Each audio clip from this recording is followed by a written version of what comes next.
دیا ہے زہرا تیری لحد پر، تیروں بھری قبا تھی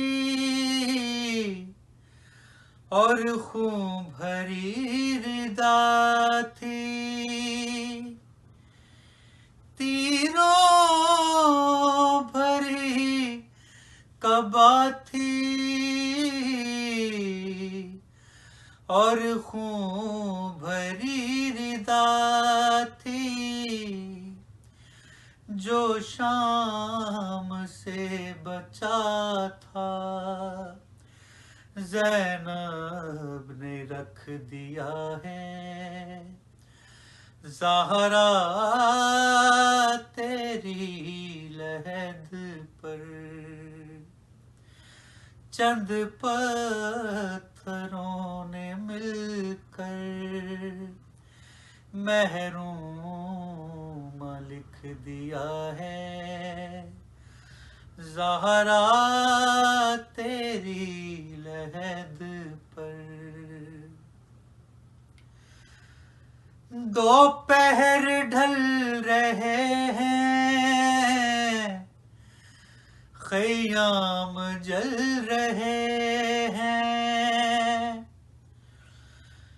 دوپہر ڈھل رہے ہیں خیام جل رہے ہیں، تصویر کربلا کی کوئی بنا رہا ہے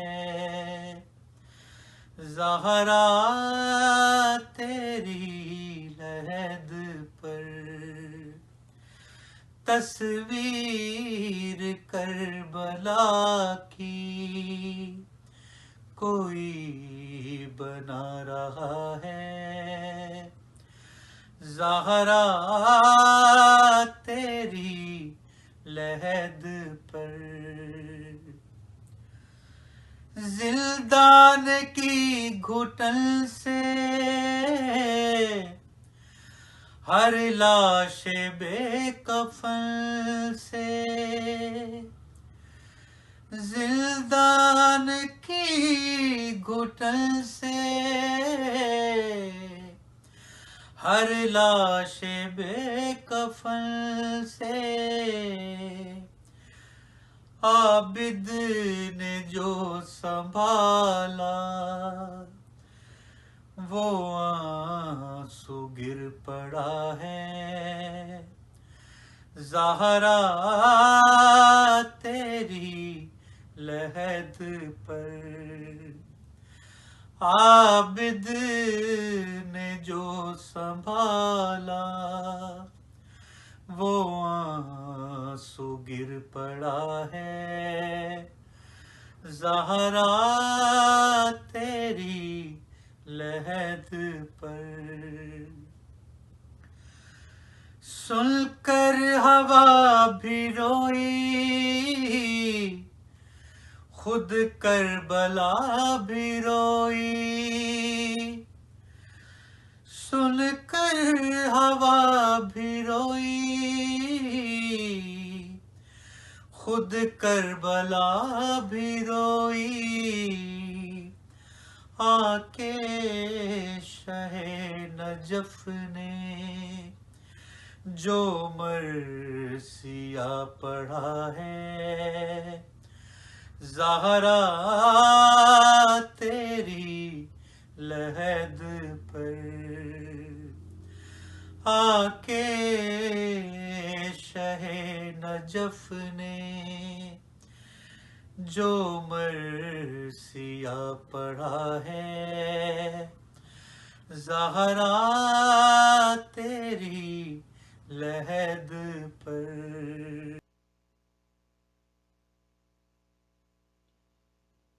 مومنین مومنات، ایک مرتبہ سورہ مبارکہ فاتحہ، 3 مرتبہ سورہ مبارکہ اخلاص کی تلاوت فرما کر مرحوم و مغفور سید ابو ظاہر رضوی ابن سید نذیر الحسن رضوی اور مرحومہ مغفورہ سیدہ مرضیہ حسن بنت سید سبت حسن کے ارواح کو ایصال فرما دیں۔ بسم اللہ الرحمن الرحیم، الحمد للہ رب العالمین، الرحمن الرحیم، مالک یوم الدین، ایاک نعبد و ایاک نستعین، اہدنا الصراط المستقیم، صراط الذین انعمت علیہم غیر المغضوب علیہم ولا الضالین۔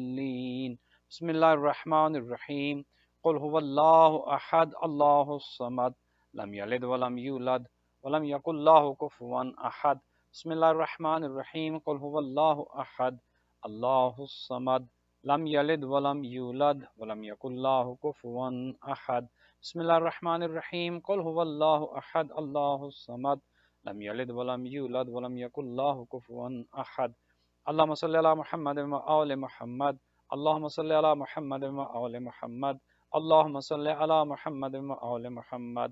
اللہم ابعث ثواب ہاتین سورتین بتوسط الانبیاء والمرسلین والشہداء والصدیقین الی ارواح سید ابو الظاہر رضوی ابن سید نذیر الحسن رضوی وسیدہ مرضیہ حسن بنت سید سبت حسن رضوی، اللہم اغفر لہما واحشرہما مع النبی والآئمۃ الطیبین الطاہرین المعصومین واخلف علی اہلہم فی الغابرین وارحمہما برحمتک یا ارحم الراحمین۔ درود بھیجیے گا محمد و آل محمد علیہ الصلوۃ والسلام۔ ماشاء اللہ، ماشاء اللہ، لا حول ولا قوۃ الا باللہ العلی العظیم۔ رب اشرح لی صدری ویسر لی امری واحلل عقدۃ من لسانی یفقہوا قولی۔ اعوذ باللہ من الشیطان اللعین الرجیم، بسم اللہ الرحمن الرحیم، الحمد للہ رب العالمین، الحمد للہ کما ہوا اہلہ، الصلاۃ والسلام علی سیدنا و نبینا طبیب قلوبنا و شفیع ذنوبنا سیدنا و سید الثقلین جد الحسن والحسین ابی القاسم محمد، والصلاة والسلام علی اہل بیتہ طیبین الطاہرین المعصومین الغر المیامین المنتجبین المکرمین الذین اذهب اللہ عنہم الرجس وطہرہم تطہیرا۔ رحمت اللہ علی احبابہم واصحابہم وشیعتہم ومحبیہم اجمعین، ولعنت اللہ علی اعدائہم وقاتلیہم وظالمیہم من الآن الى قیام یوم الدین، اما بعد، فقد قال الرحمن فی کتاب الفرقان وقولہ الحق وهو اصدق الصادقین۔ بسم اللہ الرحمن الرحیم، تبارک الذی بیدہ الملک وهو علی کل شیء قدیر، الذی خلق الموت والحیاة لیبلوکم ایکم احسن عملا۔ درود بھیجیے گا محمد و آل محمد علیہ الصلوۃ والسلام۔ خداوند متعال سے دعا ہے کہ محمد و آل محمد علیہ الصلوۃ والسلام آج کی یہ مجلس ادا کی جسے سید سبت حسن رضوی صاحب نے سپانسر کیا ہے، ان کے خسر معظم جناب سید ابو الظاہر رضوی ابن سید نذیر الحسن رضوی اور ان کی صاحبزادی جناب سیدہ مرضیہ حسن بنت سید سبت حسن رضوی، خداوند متعال ان دونوں مرحومین کے درجات کو متعالی فرمائے، رضوی خاندان کے دیگر مرحومین کے درجات کو متعالی فرمائے۔ خداوند متعال جو زندہ ہیں انہیں طول عمر عطا فرمائے، جو بے رزق ہیں انہیں رزق عطا فرمائے، جو بے گھر ہیں انہیں گھر عطا فرمائے، جو بے زر ہیں انہیں زر عطا فرمائے، جو پریشان حال ہیں خدا ان کی پریشانیاں دور فرمائے، جو بیمار ہیں دنیا بھر میں جہاں کہیں خدا سب کو شفا یاب فرمائے، بالخصوص یہاں ہیوسٹن میں عمران شیرازی صاحب کے جو وڈلینڈ ہاسپٹل میں بیمار ہیں خداوند متعال انہیں جلد شفا یاب فرمائے، اور اس کے علاوہ جتنے بھی مومنین دنیا بھر میں جہاں کہیں بھی کووڈ کی وجہ سے یا دیگر امراض کی وجہ سے مریض ہیں خداوند متعال سب کو شفا کامل و عاجل عطا فرمائے، اور شیرازی خاندان کے اعجاز ہاشم ابن سید ہاشم شوستری کہ جن کا آج کراچی میں انتقال ہوا ہے، خدا ان کے درجات کو بھی متعالی فرمائے، ان کے لیے نماز وحشت کی بھی درخواست کی جاتی ہے۔ خداوند متعال بحق محمد و اہل بیت محمد علیہ الصلوۃ والسلام اس کرونا بیماری کا خاتمہ فرمائے، اہل بیت کے صدقے میں اہل بیت کے چاہنے والے جہاں کہیں بھی موجود ہیں خدا سب کی حفاظت فرمائے، اور ہمارے ولی، ہمارے سرپرست، ہمارے امام حضرت مہدی دوران عجل اللہ تعالی فرج شریف کے ظہور میں خدا تعجیل فرمائے، ہمیں اور ہماری اولادوں کو امام کے اعوان و انصار میں قرار دے، اور دنیا بھر سے جہاں کہیں سے بھی اس ایصال ثواب کی مجلس کو لائیو دیکھا اور سنا جا رہا ہے، خداوند متعال سب مومنین و مؤمنات بچے بچیوں کی دعاؤں کو قبول فرمائے، سب کو خدا اپنے حفظ و امان میں رکھے۔ اپنی ان تمام دعاؤں کی قبولیت کے لیے بلند تر صلوات۔ مومنین مومنات، آپ کی خدمت میں سورہ مبارکہ ملک سے ایک آیہ کریمہ تلاوت کی ہے۔ فرماتا ہے اللہ سبحانہ و تعالی قرآن حکیم میں ارشاد فرماتا ہے، تبارک الذی بیدہ الملک وہو علی کل شیء قدیر۔ وہ اللہ کتنا بابرکت ہے، وہ ذات کتنی بابرکت ہے کہ جس کے قبضے قدرت میں ملک ہے، اقتدار ہے، سلطنت ہے، حکومت ہے۔ وہو علی کل شیء قدیر، اور وہ اللہ وہ ہے جو ہر چیز پر قادر ہے، وہ قادر مطلق ہے، کوئی چیز اس کے اختیار سے باہر نہیں ہے۔ یہاں پر ایک چیز انسان کو یہ سمجھ آتی ہے کہ کوئی چیز خدا کی قدرت سے باہر نہیں ہے، وہ چاہے تو بیماری کو صحت میں تبدیل کر سکتا ہے، وہ چاہے تو غربت کو رزق کی فراوانی میں تبدیل کر سکتا ہے، وہ جو چاہے کر سکتا ہے، کیونکہ ہوا علی کل شیء قدیر، وہ ہر چیز پر قادر ہے، ہر چیز اس کے قبضہ قدرت میں ہے۔ اگلی آیہ کریمہ میں کے حصے میں خدا ارشاد فرماتا ہے، الذی خلق الموت والحیات لیبلوکم ایکم احسن عملا۔ وہ اللہ وہ ہے کہ جس نے موت کو خلق کیا پھر زندگی کو خلق کیا۔ ایک چیز اور یہاں سمجھ آتی ہے کہ موت ہو یا حیات ہو، اس کا بھی خالق اللہ ہے، موت بھی مخلوق ہے، زندگی بھی مخلوق ہے، جیسے ہم خدا کی مخلوق ہیں، بعین ہی زندگی اور موت و حیات بھی خدا کی مخلوق ہیں، اور ان کا خالق بھی خدا ہے۔ بلکہ اگر یوں کہوں، جملہ بہتر کروں تو زیادہ مناسب ہوگا کہ ہر چیز کا خالق خدا ہے۔ تشیع کا جو عقیدہ ہے وہ عقیدہ یہ ہے کہ ہر چیز کا خالق خدا ہے، خدا کے امور میں، خدا کی قدرت میں، وہ خلقت ہو، وہ رزق دینا ہو، وہ اولاد دینا ہو، وہ بیماری سے شفا دینا ہو، وہ موت دینا ہو، وہ زندگی دینا ہو، جو کچھ بھی ہے یہ سب قبضہ خدا میں ہے، قدرت خدا میں ہے۔ اس میں نہ کوئی خدا کا وزیر ہے، نہ کوئی خدا کا مشیر ہے۔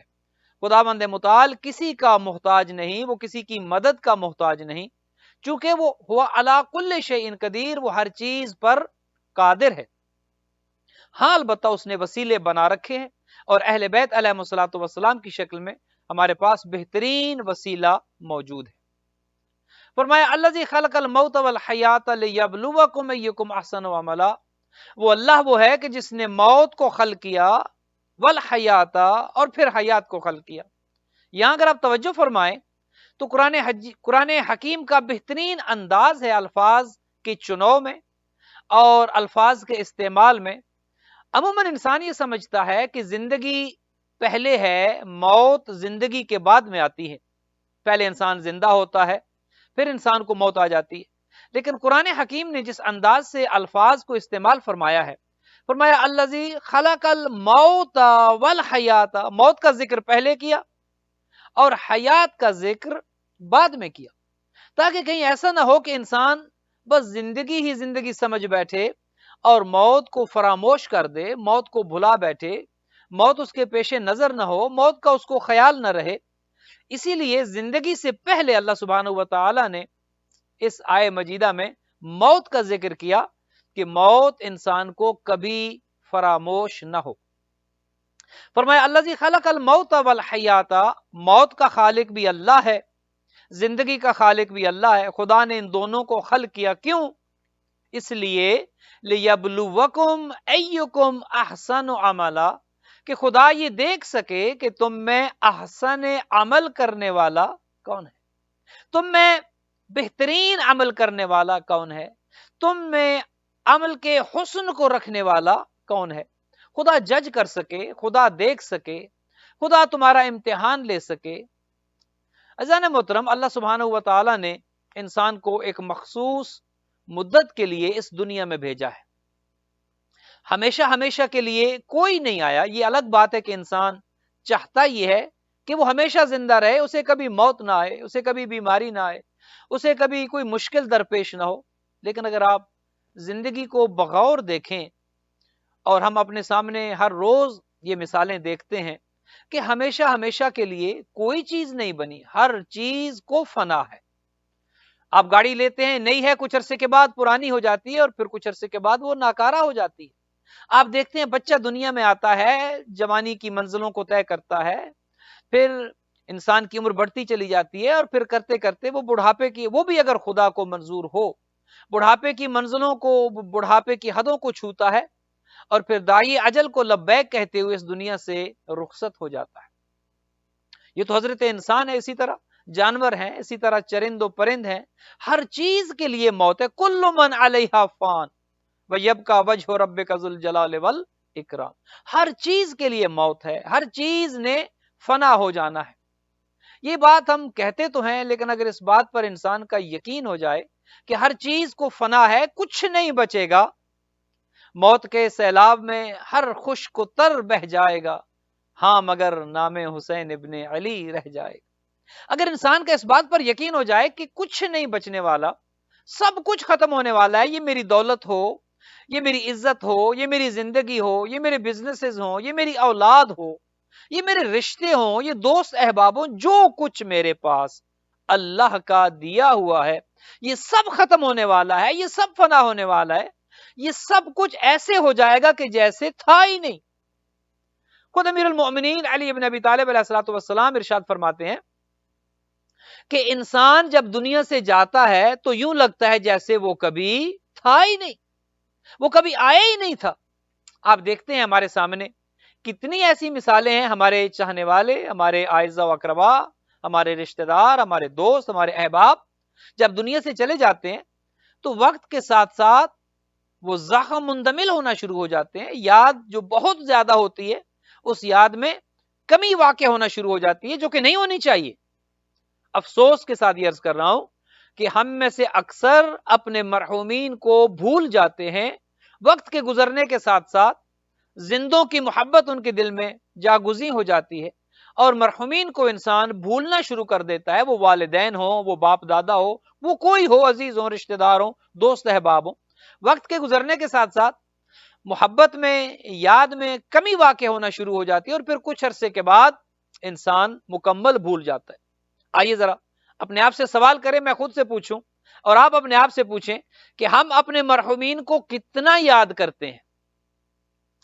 جن کے والدین زندہ ہیں، خدا انہیں طول عمر دے اور وہ ہمیشہ زندہ رہیں، لیکن ظاہر ہے موت ہے۔ جن کے دنیا سے چلے گئے ہیں، ذرا اپنے آپ سے پوچھئے دن میں کتنی مرتبہ انہیں یاد کرتے ہیں، دن میں کتنی مرتبہ ان کے لیے فاتحہ پڑھتے ہیں، دن میں کتنی مرتبہ ان کے لیے صدقہ کرتے ہیں، دن میں کتنی مرتبہ ان کے لیے قرآن پڑھتے ہیں۔ اچھا دن کو چھوڑ دیں، ہفتے میں کتنی مرتبہ کرتے ہیں، مہینے میں کتنی مرتبہ کرتے ہیں، اچھا سال میں کتنی مرتبہ کرتے ہیں؟ کیا سال میں ایک مرتبہ ان کی برسی کی تاریخ کو ہم یاد رکھتے ہیں یا پتہ ہی نہیں ہے؟ کیا ہمیں پتا ہے کہ ہمارا باپ، ہمارا دادا، ہماری دادی، ہماری ماں، ہمارا بہن بھائی، ہمارے اگر خدا نخواستہ بچوں میں سے کوئی چلا گیا، کیا ہمیں ان تاریخوں کا علم ہے؟ کیا وہ تاریخیں یاد ہیں ہمیں؟ اور ان تاریخوں پر کم از کم سال میں ایک مرتبہ ہم کیا کرتے ہیں؟ کیا کسی غریب کو کھانا کھلاتے ہیں؟ کیا اپنے مرحومین کے نام پر صدقہ کرتے ہیں؟ کیا ان کے نام پر مجلس کرتے ہیں؟ کیا ان کے لیے تلاوت قرآن کرتے ہیں؟ ہم یہ سمجھتے ہیں کہ وہ مر چکے ہیں، اور جو مر جائے معاذ اللہ، یہ شیعہ کا عقیدہ نہیں ہے کہ جو مر گیا ختم ہو گیا، نہیں۔ تشیع کا عقیدہ یہ ہے کہ مرنے والا بنیادی طور پر منتقل ہوتا ہے، اس کا انتقال ہوتا ہے، وہ زندہ ہے، ایک دنیا سے دوسری دنیا میں چلا گیا، ایک گھر سے دوسرے گھر میں چلا گیا، وہ زندہ ہے، وہ موجود ہے۔ چونکہ انسان کے اندر جو اللہ نے خواہشات رکھی ہیں ان کی تکمیل کا بھی خدا نے اہتمام کیا ہے۔ ایک خواہش انسان کے اندر ہے کہ وہ ہمیشہ کی زندگی گزارے، وہ ہمیشہ کے لیے رہے، لہذا اللہ سبحانہ و تعالیٰ نے انسان کو ہمیشہ کے لیے پیدا کیا ہے۔ یہ الگ بات ہے کہ اس دنیا میں انسان ہمیشہ کی زندگی نہیں گزارتا، لیکن ایک دنیا خدا نے بنا رکھی ہے کہ جہاں انسان ہمیشہ کے لیے رہے گا۔ اس دنیا میں نہ بیماری ہے، نہ کووڈ ہے، نہ غربت ہے، نہ بھوک ہے، نہ افلاس ہے، نہ موت ہے، کچھ نہیں ہے اس دنیا میں، زندگی ہی زندگی ہے اور ہمیشہ کی زندگی ہے۔ خود قرآن کہتا ہے کہ وہاں وہ ہمیشہ کے لیے رہیں گے۔ تو خدا نے تو زندہ رہنے کے لیے بنایا ہے، یہ الگ بات ہے کہ یہاں سے اس دنیا سے کچھ عرصے کے بعد خدا منتقل کر دیتا ہے، کسی اور دنیا میں بھیج دیتا ہے۔ لہٰذا جو ہمارے مرحومین ہیں، کوئی یہ نہ سمجھے کہ وہ مر گئے، انہیں کیا خبر، نہیں، وہ زندہ ہیں۔ اور اہل بیت کا چاہنے والا تو ویسے بھی نہیں مرتا۔ مات علی حب آل محمد مات شہیدا، جو اہل بیت کی محبت پر مرتا ہے وہ تو شہید ہے، اور شہید زندہ ہوتا ہے، وہ تو دیکھتا ہے، وہ سنتا ہے، وہ جانتا ہے، اس کی روح موجود ہے، وہ دیکھتی ہے۔ اور حضور ایک حدیث شریف میں یہ ارشاد فرماتے ہیں، اذکروا موتاکم بالخیر، اپنے مرحومین کو دعائے خیر میں یاد رکھا کرو، فراموش نہ کرنا اپنے مرحومین کو، یاد کرنا، یاد رکھنا اپنے مرحومین کو۔ آئیے آج کی اس مجلس میں کہ جو سید ابو ظاہر رضوی اور سیدہ مرضیہ حسن کے اصال ثواب کے لیے، آئیے اپنے آپ سے آج ہم ایک عہد کریں، اور اس عہد کا ثواب یقیناً ان دونوں مرحومین کو بھی ملے گا۔ آئیے ہم اپنے آپ سے عہد کریں کہ اپنے مرحومین کو کبھی فراموش نہیں کریں گے، اپنے باپ دادا اعزہ و اقربا جو چلے گئے کبھی انہیں فراموش نہیں کریں گے۔ اور اس کا ایک فائدہ تو یہ ہے کہ ان کی ارواح ہم سے خوش ہوں گی، ان کی روح خوش ہوگی۔ ابھی یہ دیکھیے، یہ دسمبر کا مہینہ چل رہا ہے، ہالیڈے سیزن ہے، اور یہاں پر تو جس ملک میں ہم رہتے ہیں آپ جانتے ہیں کہ جو ہی کرسمس کا زمانہ آتا ہے لوگ ایک دوسرے کو گفٹس دینا شروع کرتے ہیں۔ اور اب تو پہلے تو یہ فقط عیسائیوں میں یہ رسم تھی، اب تو حالانکہ اچھی بات ہے اگر مسلمان بھی کرسمس کے موقع پر ایک دوسرے کو گفٹ دے، تو تحفے تحائف دینا کوئی غیر شرعی کام نہیں ہے، آپ دے سکتے ہیں، بالکل دیں، اچھی بات ہے، بلکہ اس سے محبت بڑھتی ہے، اس سے دوریاں کم ہوتی ہیں، اس سے قدورتیں کم ہوتی ہیں۔ ایک دوسرے کو گفٹ دینے چاہیے، انہیں ٹیلی فون کالز کے ذریعے انہیں اپنی محبت کا، اپنے پیار کا یقین دلانا چاہیے۔ اہل بیت کی سیرت یہی ہے کہ اہل بیت کے چاہنے والے ایک دوسرے سے پیار کرتے ہیں، وہ محبتیں تقسیم کرتے ہیں، نفرتیں تقسیم نہیں کرتے۔ تو کرسمس کے سیزن پر ابھی آپ دیکھیں گے ابھی سے سیلز لگ گئی ہیں، تحفے تحائف، اور ہر ایک کو انتظار ہوتا ہے کہ میرا باپ، میری ماں، میرا بھائی، میری بہن، میرا دوست مجھے کیا کرسمس گفٹ دے گا، انتظار ہوتا ہے۔ اور اگر خدا نخواستہ کوئی گفٹ نہ لے کر جائے تو اس کو کتنی اذیت ہوتی ہے، کتنی کوفت ہوتی ہے، کتنا رنج، کتنا ملال ہوتا ہے کہ میرے باپ نے یا میری ماں نے یا میرے بیٹے نے یا میری بیٹی نے مجھے کرسمس پر یاد نہیں رکھا، بھلا دیا ہے۔ بالکل اسی طرح مرحومین کو بھی انتظار ہوتا ہے، یہ تو سال میں ایک مرتبہ ہے، انہیں ہر روز انتظار ہوتا ہے کہ ہمارے گھر والے ہمارے لیے کیا تحفہ بھیجتے ہیں۔ کم از کم شب جمعہ میں تو روایات یہ کہتی ہیں کہ ارواح آتی ہیں، خدا انہیں بھیجتا ہے، اجازت ملتی ہے، خدا کہتے ہیں کہ اچھا جاؤ اور دیکھو اگر تمہارے گھر والے تمہارے لیے کچھ کر رہے ہیں، کچھ کار خیر کر رہے ہیں تو جا کر لے آؤ۔ ہمیں نہیں پتا کہ ہمارے مرحومین کس عالم میں ہیں، کس حالت میں ہیں۔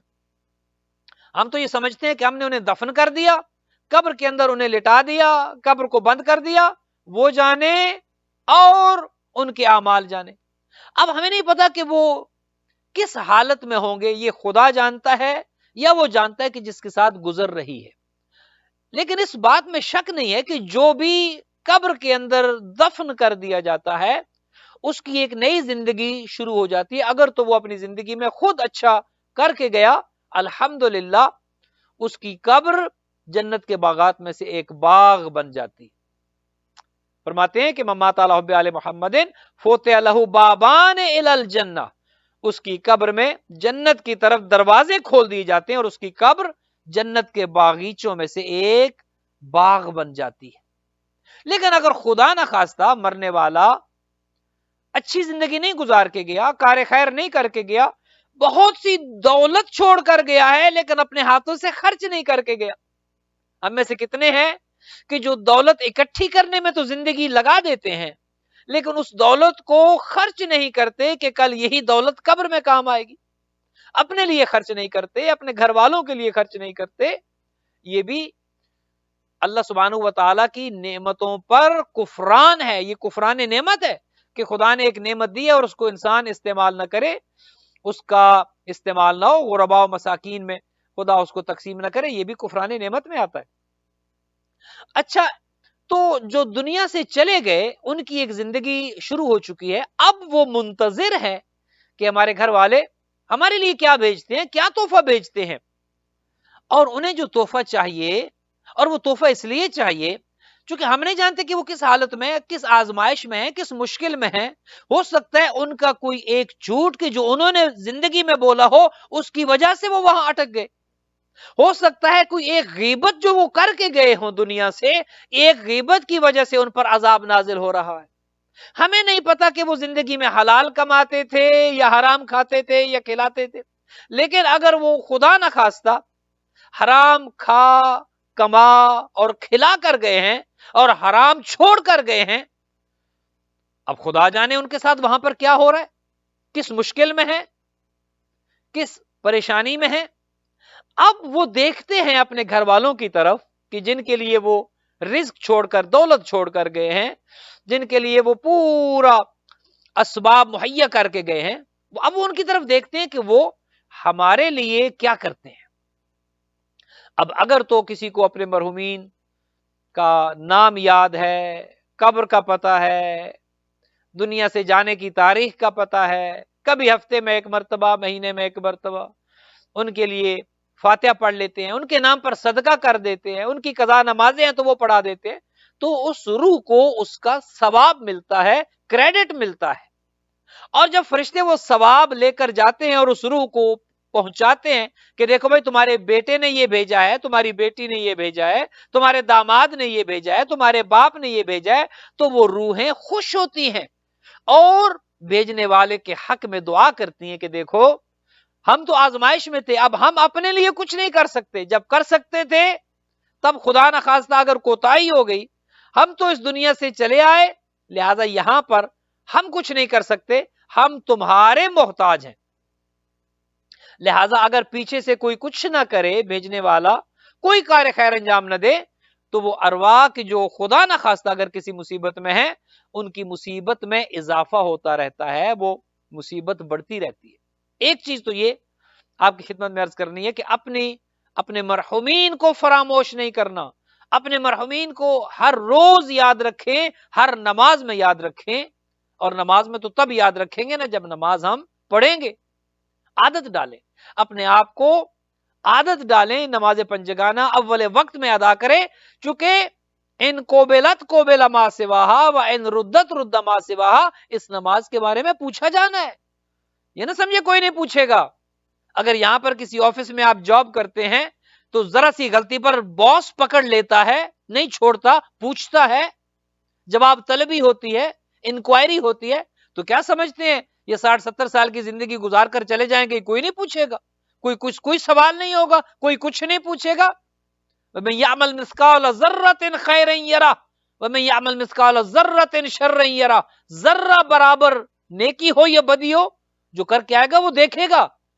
یہ نہ سمجھے کہ وہاں پر کوئی نہیں پوچھے گا اور بس جان چھوٹ جائے گی اور بھاگ کے نکل جائیں گے اور یہ کر دیں، کچھ نہیں ہوگا. وہاں پر ذرہ برابر نیکی ہوگی وہ بھی نظر آئے گی، ذرہ برابر گناہ ہوگا وہ بھی نظر آئے گا، جھوٹ ہوگا، غیبت ہوگی، کسی مومن کا دل دکھایا ہوگا، نظر آئے گا. اور کچھ برائیاں تو ایسی ہیں، ایک عالم دین ہے فضیل ابن عیاض ان کا نام ہے، ان کا ایک شاگرد تھا. جب وہ شاگرد مرنے لگا تو یہ اس کے قریب گئے اور جا کر انہوں نے پڑھنا شروع کیا، تلاوت شروع کی، اسے قرآن حکیم کی آیات پڑھانا شروع کی، اسے کلمہ یاد دلوایا. لیکن وہ مرتے وقت توفیق ہی، حالانکہ شاگرد تھا ان کا، فضیل ابن عیاض کا وہ شاگرد تھا، لیکن مرتے ہوئے اسے توفیق ہی نہیں. یہ بھی ایک مصیبت ہے کہ مرتے ہوئے انسان کس حالت میں مرتا ہے، یہ بھی ایک بہت بڑا امتحان ہے. یہ نہ سمجھے کہ زندگی دین پر گزاری تو کامیاب ہو گئے، یہ نہ سمجھے کہ زندگی میں اعمال اچھے کرتے رہے تو کامیاب ہو گئے. نہیں، پتہ تب چلے گا جب وقت موت آئے گا. وقت موت کس حالت میں مرتے ہیں فیصلہ تب ہوگا. کتنے ایسے ہیں جنہیں موت کے وقت توبہ کی توفیق نہیں ہے، کتنے ایسے ہیں جو موت کے وقت ساری زندگی تو مسلمان رہے، ساری زندگی تو مومن رہے، مرتے وقت کافر ہو گئے، مرتے وقت مشرک ہو گئے، مرتے وقت منافق ہو گئے، مرتے وقت خدا اور رسول اور اہل بیت کو چھوڑ دیا اور اس حالت میں مرے کہ کفر پر تھے، شرک پر تھے اور نفاق پر تھے. تو جب فضیل ابن عیاض نے اپنے شاگرد سے کہا کہ پڑھو یہ جو میں تمہیں پڑھا رہا ہوں تمہارا آخری وقت ہے، موت کا وقت ہے، اب یہ جملے اپنی زبان پر جاری کرو، تلاوت قرآن، کلمہ طیبہ، کلمہ شہادت، لیکن اسے توفیق نہیں تھی کہ وہ کلمہ زبان پر جاری کرے، وہ خیر مر گیا۔ اب مرنے کے بعد کچھ عرصے کے بعد وہ شاگرد اپنے استاد کو، فضیل ابن عیاض کو، خواب میں آتا ہے، اور خواب میں آ کر استاد دیکھتا ہے کہ میرا شاگرد بہت بری حالت میں ہے، بہت مشکل میں ہے، بہت سخت عذاب میں ہے۔ تو یہ اس سے پوچھتا ہے کہ تم تو میرے شاگرد تھے، تم تو میرے سامنے ظاہراً نیک تھے، تو تم جب دنیا سے گئے تو میں نے جب تمہیں کچھ پڑھانا چاہا تم پڑھ نہیں سکے، تمہاری توفیق سلب ہو گئی، اور اب میں تمہیں خواب میں دیکھ رہا ہوں کہ تم اتنی بری حالت میں ہو، جہنم کے آخری نچلے طبقے میں ہو، آگ اور جہنم کا ایندھن بن چکے ہو، تو بتاؤ تو صحیح کہ یہ کیوں ہے، یہ کیسے ہوا؟ آیت اللہ عبد الحسین دست غیب اور دیگر علماء نے ان واقعات کو لکھا ہے۔ شیخ عباس کمی نے منازل آخرت میں اس کو لکھا ہے جہاں سے میں پڑھ رہا ہوں۔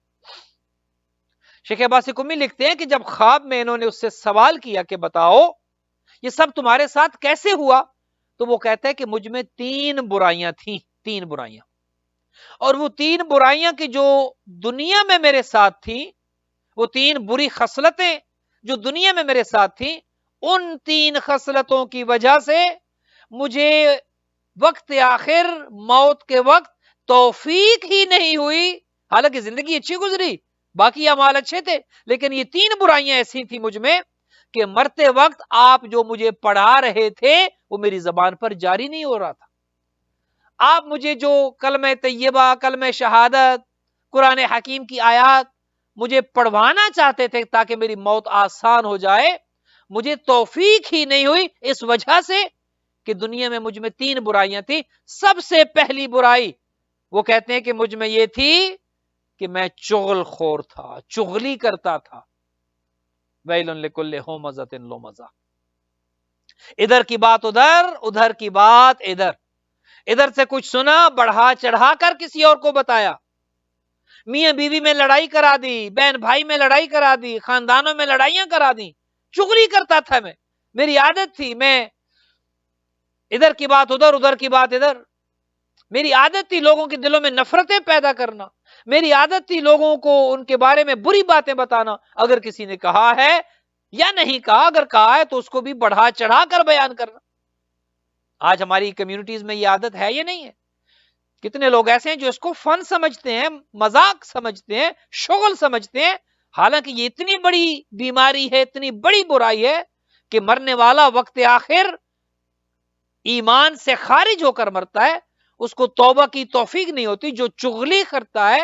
اور میں شیخ عباس کمی، ہمارے بہت بڑے مفاتیح الجنان جن کا بہترین تحفہ ہمارے پاس موجود ہے، نجف اشرف میں مولا امیر المومنین کے حرم میں یہ دفن ہے، انہوں نے اس بات کو لکھا ہے منازل آخرت میں کہ اگر چغلی کرتا تھا، ادھر کی بات ادھر، ادھر کی بات ادھر، لڑائیاں کرانا، خاندان میں جدائی ڈلوانا، نفرتیں پیدا کرنا، میاں بیوی میں لڑائی کروانا، بہن بھائی کو جدا کرنا، اگر چغلی کرتا تھا تو وقت موت توبہ کی توفیق نہیں ہوگی، مرتے وقت ایمان نہیں رہے گا، ایمان سے خارج ہو کر مرے گا۔ تو یہ استاد پوچھتے ہیں کہ اچھا چغل خوری تو ایک برائی تھی تم میں، دوسری کون سی تھی؟ اس نے کہا نا 3 برائیاں ایسی تھی کہ میری یہ حالت ہے، دوسری برائی کون سی تھی؟ فرمایا حسد، میں حسد کرتا تھا، جیلس تھا، میں جیلسی کرتا تھا، اگر کسی کی گاڑی اچھی ہے آنکھیں پھاڑ پھاڑ کے دیکھتا تھا یہ اس کے پاس کیوں آ گئی، اگر کسی کا لباس اچھا ہے گھور گھور کے دیکھتا تھا یہ اس کے پاس کیوں آ گیا، اگر کسی کے گھر میں پیار ہے، محبت ہے، امن ہے، سکون ہے، مجھے جیلسی ہوتی تھی ان کے گھر میں لڑائی کیوں نہیں ہے، ان بہن بھائیوں میں محبت کیوں ہے، میں حسد کرتا تھا، اگر کسی کی جاب اچھی ہے، بزنس اچھا ہے، اگر کوئی اچھی زندگی گزار رہا ہے میں حسد کرتا تھا، میں جیلس تھا، کسی کی خوشی مجھ سے برداشت نہیں ہوتی تھی، میں یہ چاہتا تھا کہ ساری ہے نا ایسے لوگ کچھ جو چاہتے ہیں کہ ہم خوش رہیں باقی سب بھوکے مریں، باقی سب بیمار ہو جائیں، باقی سب مر جائیں، باقی سب ختم ہو جائیں، بس میں رہوں، میری دنیا رہے، میری خوشیاں رہے اور بس. کتنے ایسے لوگ ہیں جو دوسروں کا برا چاہتے ہیں، کتنے ایسے لوگ ہیں جو حسد کرتے ہیں، کتنے ایسے لوگ ہیں جو دوسروں کا برا سوچتے ہیں. تو وہ شاگرد اپنے استاد کو کہتا ہے کہ دوسری برائی جو مجھ میں تھی وہ یہ تھی کہ حسد مجھ میں تھا. اور روایات میں ملتا ہے کہ الحسد یاکل الایمان کما تاکل النار الحطب. حسد ایمان کو گھن کی طرح ایسے کھا جاتا ہے جیسے آگ خشک لکڑی کو کھا جاتی ہے. اللہ اکبر. آپ نے دیکھا جب آگ کو آپ خشک لکڑی میں ڈالتے ہیں تو وہ خشک لکڑی بڑی جلدی جل جاتی ہے، ختم ہو جاتی ہے، راکھ بن جاتی ہے. تو فرماتے ہیں کہ حسد ایمان کو ایسے کھا جاتا ہے، جیلسی ایمان کو ایسے کھا جاتی ہے کہ جیسے آگ خشک لکڑی کو کھا جاتی ہے. اگر انسان حاسد ہے، حسد کرتا ہے، جیلس ہے، دوسروں کی خوشی نہیں دیکھ سکتا، دوسروں کی اچھی زندگی نہیں دیکھ سکتا، تو وہ انسان ایمان سے خارج ہو جاتا ہے. اس کا ایمان آہستہ آہستہ آہستہ ختم ہونا شروع ہو جاتا ہے. اور جب وہ مرتا ہے تو اس حالت میں مرتا ہے کہ ایمان رتی برابر ایمان پاس نہیں ہوتا. استغفر اللہ. خدا نہ کرے کہ ہم ان افراد میں سے. تیسری چیز، فضیل نے اپنے شاگرد سے پوچھا کہ بتاؤ وہ تیسری چیز تم میں کون سی تھی کہ جس کی وجہ سے تمہاری یہ حالت ہے؟ اس نے کہا تھا میں نکتہ چینی کرتا تھا، نکتہ چین تھا، میں بال کی کھال اتارتا تھا، اعتراض کرتا تھا، کیڑے نکالتا تھا. یہ تینوں چیزیں شیخ عباس قمی نے منازل آخرت میں لکھی. نکتہ چینی کرتا تھا، ہے نا ایسے لوگ، بات بات میں ٹوکنا، بات بات پر اعتراض کرنا، بات بات پر نکتہ چینی کرنا، فتنہ کھڑا کرنا. اور روایات میں تو یہ کہ الفتنہ تو اکبر من القتل، فتنہ پیدا کرنا قتل کرنے سے بڑا گناہ ہے. ہم جسے مذاق سمجھتے ہیں نا، مذاق مذاق میں لڑائی کرا دی، مذاق مذاق میں کسی کا دل دکھا دیا، مذاق مذاق میں کسی کو ناراض کر دیا. فرماتے ہیں کہ تیسری چیز نکتہ چینی کرنا، ٹوکتے رہنا، بار بار ٹوکتے رہنا. عادت ہوتی ہے نا بعض افراد کی، بار بار کسی کو ٹوکتے رہے، وہ اولاد ہو، وہ کوئی اور ہو، وہ اچھا کر رہا ہے تو بھی ٹوکنا ہے، وہ تو ثواب سمجھ کے ٹوکتے ہیں. بعض لوگ کو اچھا کر رہا ہے اسے بھی معاف نہیں کریں گے.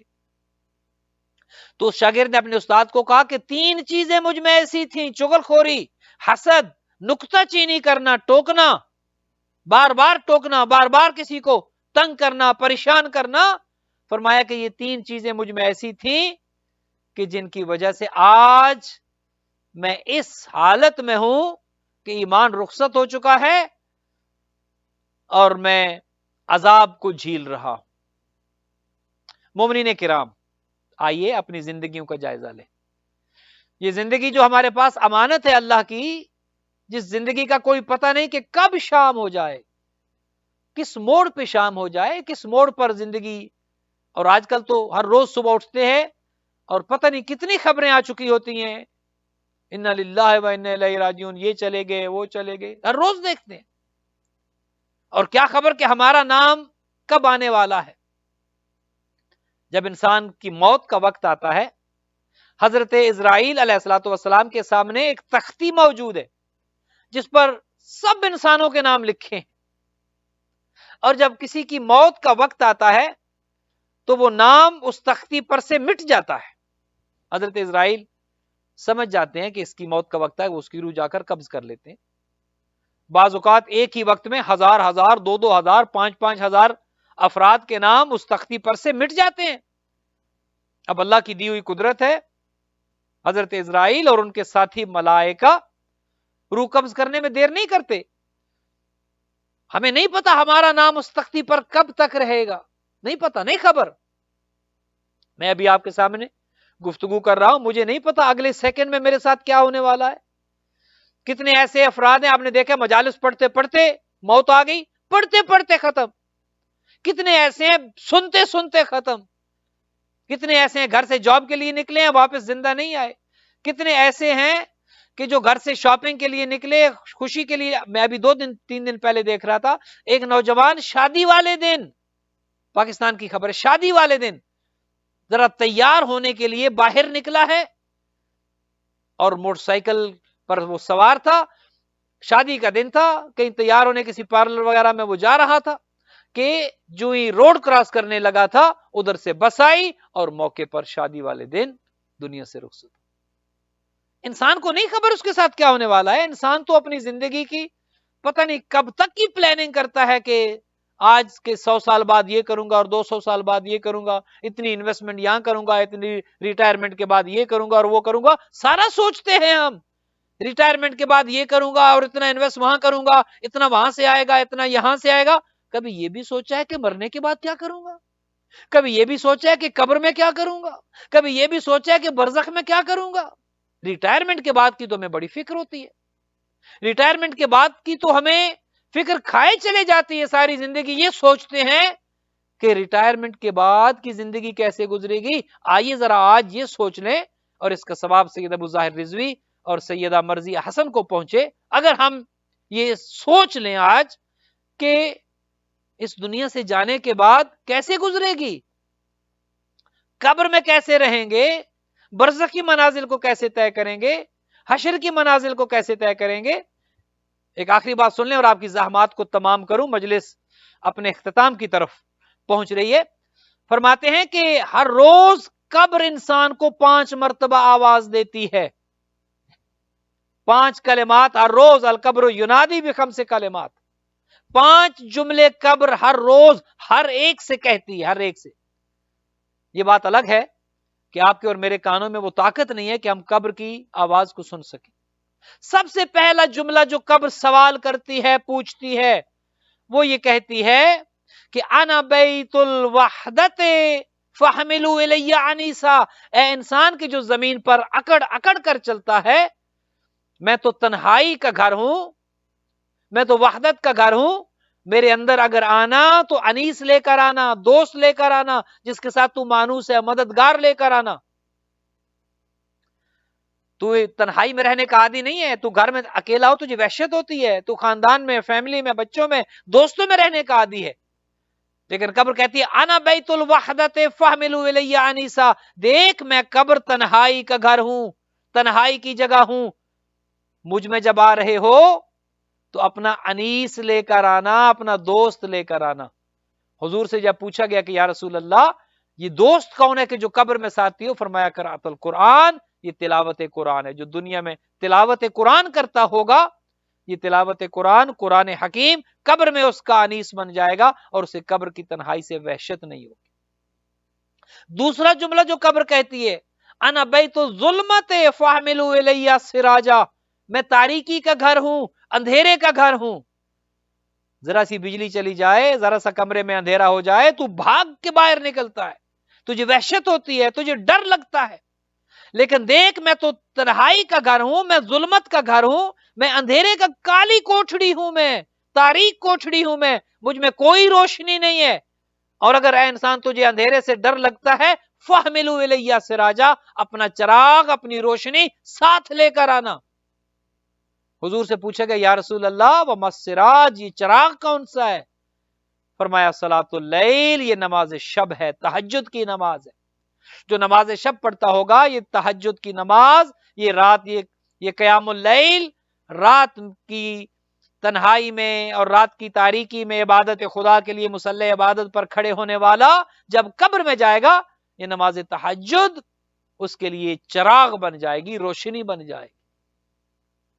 پھر تیسرا جملہ قبر کہتی ہے انا بیت التراب فاحملوا الی فراشا، دیکھ انسان میں تو مٹی ہوں، میں تو تراب ہوں، قبر میں کوئی میٹرس نہیں ملے گا، قبر میں کوئی بستر نہیں ملے گا، قبر میں کوئی نرم و گداز تکیہ میسر نہیں ہوگا، اور تو بغیر نرم و گداز بستر کے سونے کا عادی نہیں ہے، بغیر پلوں کے، بغیر تکیے کے تو سو نہیں سکتا، مہنگے سے مہنگے میٹرس کے بغیر تجھے چین نہیں آتا، تجھے نیند نہیں آتی۔ تمہاری خوابگاہ پر تم کتنا کتنا خرچہ کرتے ہو، چونکہ تمہیں نیند نہیں آتی اگر بیڈ ایسا نہ ہو، بستر ایسا نہ ہو۔ دیکھ میں تو مٹی کی جگہ ہوں، تو کروڑ پتی ہے، تو ارب پتی ہے، یہ تو غریب ہے، مہنگے بستر پر سوتا تھا یا مٹی پر سوتا تھا، یہاں تو سب کے لیے ایک ہے، یہاں تو سب کا بستر ایک ہے، مٹی کا بچھونا ہے یہاں تو، اور دیکھ تو مٹی پر سونے کا عادی نہیں ہے۔ فَحْمِلُوا إِلَيَّ فِرَاشًا، دیکھ اپنا بستر ساتھ لے کر آنا، اپنا بیڈ، اپنا میٹرس ساتھ لے کر آنا۔